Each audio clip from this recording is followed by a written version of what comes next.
हम सब कभी न कभी ज़रूरत से ज़्यादा सोचते हैं। किसी बातचीत को बार बार रिप्ले करना, भविष्य की चिंता करना या कोई डिसीजन लेने के बाद भी उसे लेकर एनालिसिस करते रहना, ये सब आम बात हो सकती हैं। लेकिन जब ये आदत बन जाए तो ये हमारी मेंटल एनर्जी को खा जाती है, एंजाइटी को बढ़ा देती है और हमारी रोज़मर्रा की ज़िंदगी को डिस्टर्ब कर देती है। ओवर थिंकिंग सिर्फ ज़्यादा सोचना नहीं है, ये दिमाग का एक पैटर्न है जो कंट्रोल की चाह, फेलियर का डर, परफेक्शनिज्म और अंदर दबी हुई इमोशनल स्ट्रेस से जन्म लेता है। यह दो रूपों में सामने आता है। पहला, जब हम बार बार बीती बातों और रिग्रेट्स को सोचते हैं, और दूसरा, जब हम फ्यूचर की चिंता में वर्स्ट केस सिनेरियोस सोचते रहते हैं या खुद पर शक करते हैं।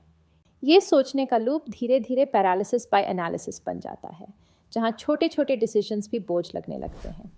इसका असर नींद की कमी, इनडिसीजन, कॉन्फिडेंस की गिरावट और डिप्रेशन के रूप में भी सामने आता है। और सबसे बड़ी बात, इसमें आप अकेले नहीं हैं।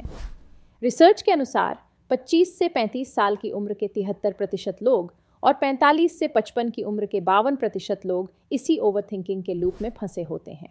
अच्छी बात यह है कि ओवरथिंकिंग एक हैबिट है और हर हैबिट की तरह इसे बदला जा सकता है। अगर हम अवेयरनेस डेवलप करें और ऐसे स्ट्रैटेजीज अपनाएं जो साइकोलॉजी और न्यूरोसाइंस पर आधारित हों, तो हम इस साइकिल से बाहर आ सकते हैं। हेलो एवरीवन, मेरा नाम डॉक्टर साइदा क्वादरी है और मैं एक यूएस बोर्ड सर्टिफाइड साइकियाट्रिस्ट हूँ। मैं पिछले 15 सालों से इस फील्ड में काम कर रही हूँ। इस गाइड में आप सीखेंगे साइंटिफिकली प्रूवन टेक्निक्स जो ओवरथिंकिंग को रोकने और अपने माइंड का कंट्रोल वापस पाने में मदद करेंगी।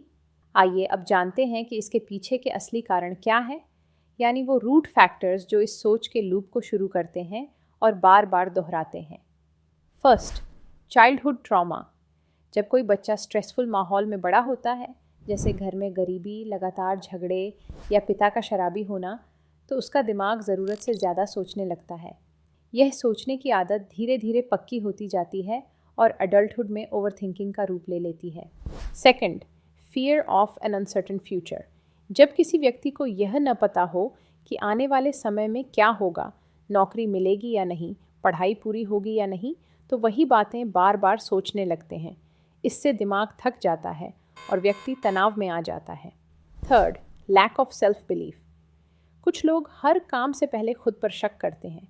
क्या मैं कर पाऊंगा? लोग क्या कहेंगे? इस सेल्फ डाउट की वजह से वे हर कदम से पहले बार बार सोचते रहते हैं और डिसीजन नहीं ले पाते। Fourth, people pleasing. जो लोग हमेशा दूसरों को खुश रखने की कोशिश करते हैं, वे हर समय इस डर में जीते हैं कि कहीं कोई नाराज़ ना हो जाए। इसी डर में वे हर छोटी बात को बहुत ज़्यादा सोचते हैं और अपने मेंटल बैलेंस को खो बैठते हैं। Fifth, fear of discomfort. कई बार हम किसी कठिन या चैलेंजिंग काम से डरते हैं। उस डर से बचने के लिए हम उस काम को करने की बजाय बस सोचते रहते हैं। सोचते सोचते खुद को थका लेते हैं, लेकिन कोई ठोस कदम नहीं उठा पाते। चलिए अब बात करते हैं उन असरदार तरीकों की जिनसे आप इस सोच के जाल से बाहर निकल सकते हैं और अपने मन को शांत और स्थिर बना सकते हैं। फर्स्ट, माइंडफुलनेस और प्रेजेंट मोमेंट में रहना। माइंडफुलनेस का उद्देश्य है बीते हुए कल और पछतावे से बाहर आकर खुद को अभी के पल में लाना। इसका अभ्यास आप छोटी छोटी बातों से शुरू कर सकते हैं, जैसे गहरी सांस लेना, किसी गाइडेड मेडिटेशन में शामिल होना या अपनी 5 सेंसेस पर ध्यान देना। जब आप पूरी तरह वर्तमान में होते हैं तो दिमाग धीरे धीरे रूमिनेशन यानी दोहराव वाली सोच से बाहर आने लगता है। अगर कभी मन बहुत अधिक उलझ जाए तो एक सरल और प्रभावशाली तरीका है 5-4-3-2-1 grounding technique. Second, negative thoughts को चैलेंज करना। ओवरथिंकिंग की जड़ होती है नेगेटिव थॉट्स, जैसे मैं फेल हो जाऊंगा या सब कुछ गलत होगा। सबसे पहले इन विचारों को पहचानिए, फिर खुद से पूछिए, क्या ये सच है? क्या कोई सबूत है? अगर नहीं, तो उन्हें तथ्यों के साथ चैलेंज कीजिए। अब उस सोच को रिफ्रेम करें। मैं फेल हूँ की जगह कहें, मुझसे गलती हुई है लेकिन मैं सीख रहा हूँ।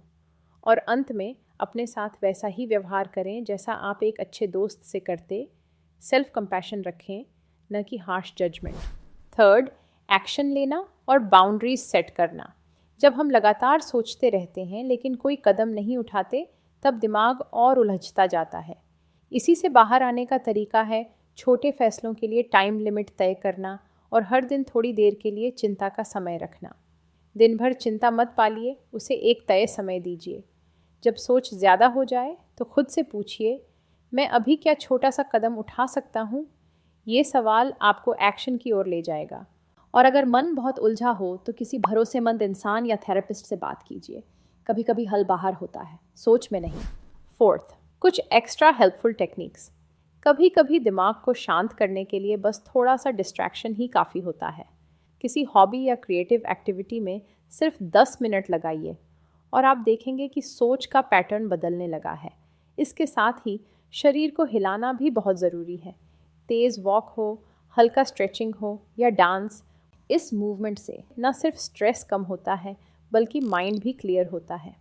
हर दिन 3 चीज़ों के लिए आभार, ग्रैटिट्यूड लिखिए। ये सिंपल आदत दिमाग को नेगेटिविटी से निकालकर एक पॉजिटिव दिशा में मोड़ देती है।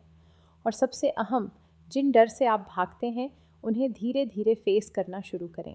ओवरथिंकिंग कोई कैरेक्टर फ्लॉ नहीं है, ये एक मेंटल पैटर्न है जो डर, परफेक्शनिज्म और कंट्रोल की चाह से पैदा होता है। लेकिन अच्छी बात यह है कि ये पैटर्न बदला जा सकता है।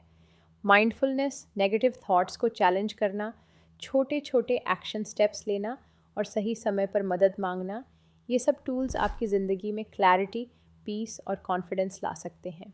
अगर ये गाइड आपके दिल को छू गई हो तो इसे किसी ऐसे दोस्त, फैमिली मेम्बर या कॉलीग के साथ ज़रूर शेयर करें जो बार बार सोचने की आदत से जूझ रहा हो। कमेंट में हमें ज़रूर बताएं कौन सी टेक्निक आपने आज से ट्राई करने का सोचा।